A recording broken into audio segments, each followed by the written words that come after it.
Hi, I'm Anishka, Hi, I'm Nida. and this is Girl Up GMA. Welcome back to our monthly Sheroes podcast, our monthly podcast where we speak to some exceptional women who have made a tangible difference in society. Today we have a very special guest with us, Samaira Mehta. She is a 13-year-old tech entrepreneur who was recognized by Time as one of the 8 young leaders shaping the decade for her invention Coder Bunnies, which is a board game that simplifies complex coding concepts. Samaira is also the founder of CoderBunnies, which is the world's first ever artificial intelligence board game, and Coder Mars, which brings together her love for coding and AI with her interest in outer space and Mars. Samaira is a Gen Z ambassador for ARM with their program Gen ARM to Z and works with the United Nations for gender equality. She was featured on platforms like Vogue, CNBC, CNET, Business Insider, Today Show, UN Women, and Washington Post for her creations and the 500 plus workshops that she has led, through which she has taught over 15,000 kids to code. She has been a speaker at over 100 conferences nationwide and internationally, and at corporations like Google, Microsoft, Facebook, Intel, SAP, Walmart, and IBM. She also has a STEM initiative called Yes, 1 Billion Kids Can Code and runs an entrepreneurship academy called Boss Biz. So I'm sure you must be thrilled to meet the person behind all these accomplishments now. So thank you so much for joining us today, Samaira. It's an honor to have you with us here. Thank you so much for having me. It's a pleasure to be here. So, Samaya, we've talked about all the wonderful things you've done and the numerous activities that you take interest in, like AI and coding. But I think one of your initiatives that really caught both of our attention was Coder Bunnies. So, what exactly inspired you to start Coder Bunnies? And could you give us a little insight on how it works? Of course. So, first of all, when I was 6 years old, my dad actually did a prank on me where he showed me something on his computer, and there was one button and then a command which said, "Press this if you're beautiful." And he told me to give it a try. But when my mouse pointer actually touched the "You are beautiful" command, it disappeared. And at first I was confused. I was like, "How did you do that? Like, am I not beautiful? What's going on here?" And my dad told me that he used something called coding to create this prank. And I think that's when I was first really excited about coding, maybe not because of the real coding behind it, but because I wanted to be able to create similar pranks and games like that. So over time, I started learning how to code, just for those pranks and games. But I also soon began enjoying coding for the real coding behind it. I enjoyed, being able to put together real computer code. And when I sort of talked to my friends about this, like, hey, have you ever tried out coding? It's so fun. It's so cool. What do you think about it? Because I wanted to be able to code with my friends. But my friends all told me it was too hard, it's too frustrating. They didn't get it. It was just too hard. And to me, that was confusing. Like, I loved coding the moment I was introduced to it. When I continued learning about it, it was fun for me. And I was just wondering, like, how could my friends not like it? So I was sort of determined to take something that my friends did like, and through that, prove to them how fun coding could be. And that was sort of the start to my creation, Coder Bunnies, a board game that I created that sort of simplifies the tough, complex coding concepts in a fun, understandable way. And from this, I was seeing, the perspective of my friends was beginning to change. Coding was starting to become something they enjoyed. I think it was around then I realized how much easier learning is when it is made fun. And I could always connect it back to my example. Like, my dad introduced me to coding with a prank. He helped me learn it with fun games and projects. It was all fun when I was learning to code. For my friends, it may have not been like that. That's why they didn't like it. And then, through a board game, my goal was to, again, prove to them how fun coding could be. And I think that's a lot of the motto I live by and I apply in almost everything I do. Learning is a lot easier when it's fun.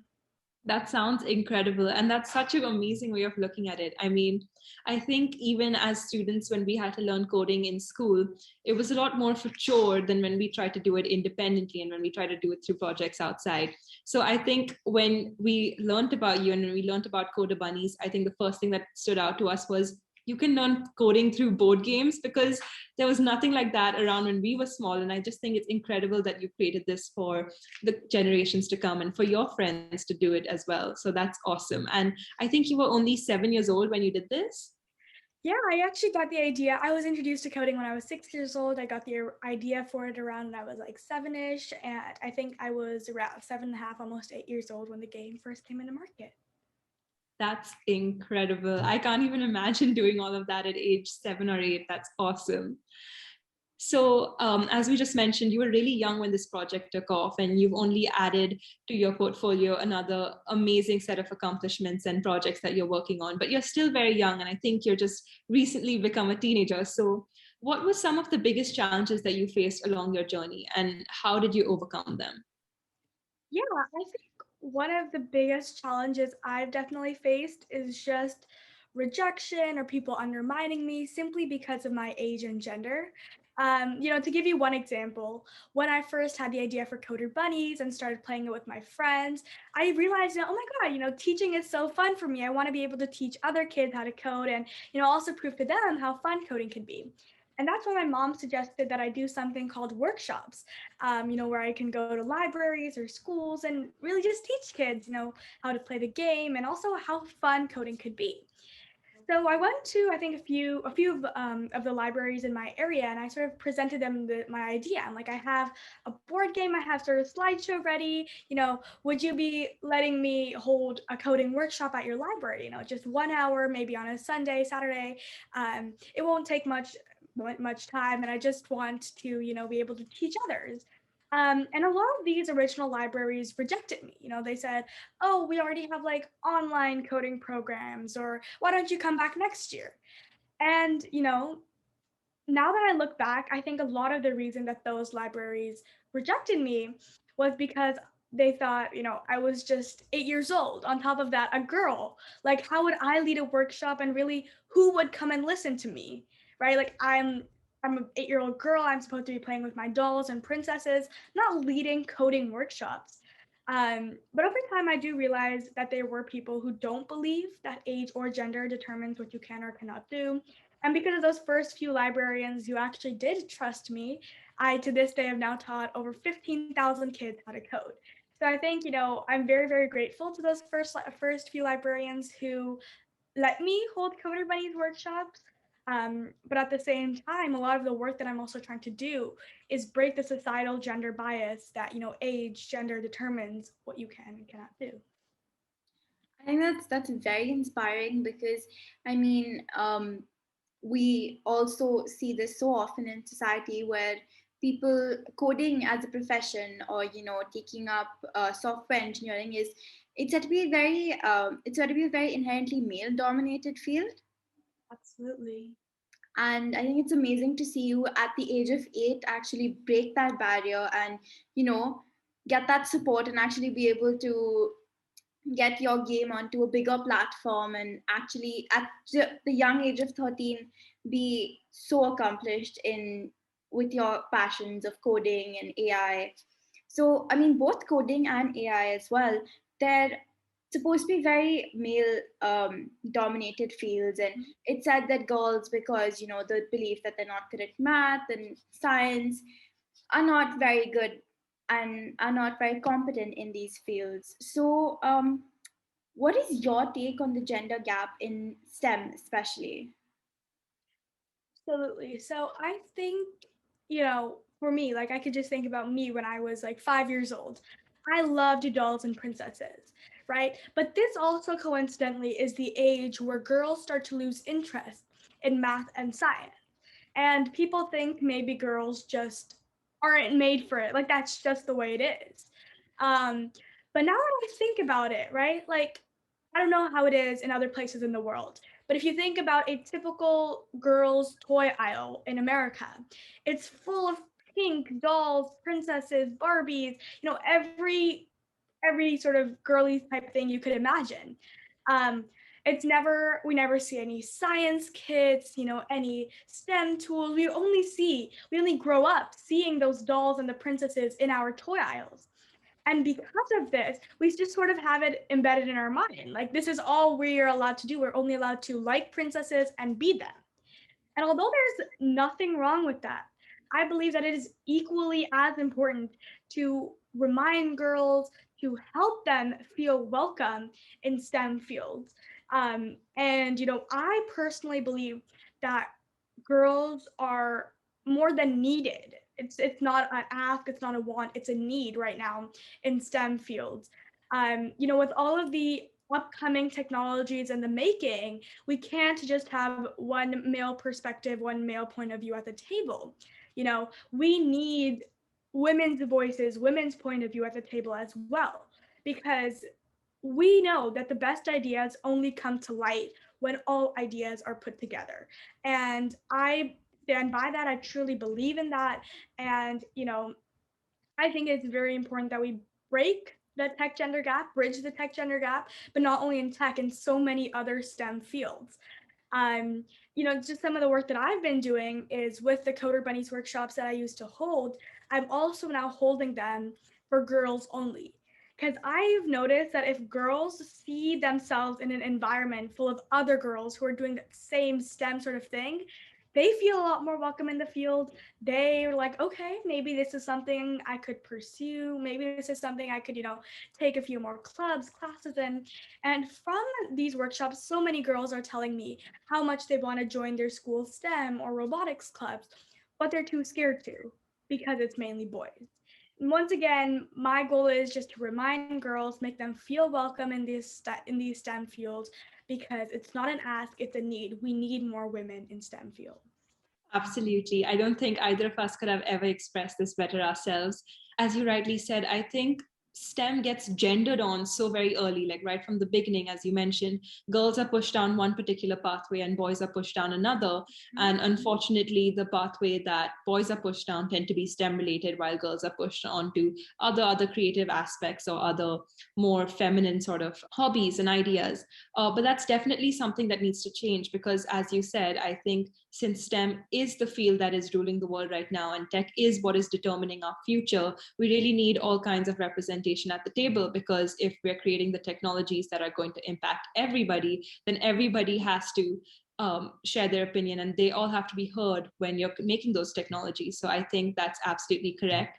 And as you said, another reason why representation is so important, because we need to create that environment which is conducive for girls to also step in. And if they don't see girls in this field, they're not going to feel as willing to enter, which is why I think it's so incredible that you're out there along with a lot of other STEM role models who are out there showing that, yes, this is a field where girls can exist, and not just exist, but also thrive and excel in it.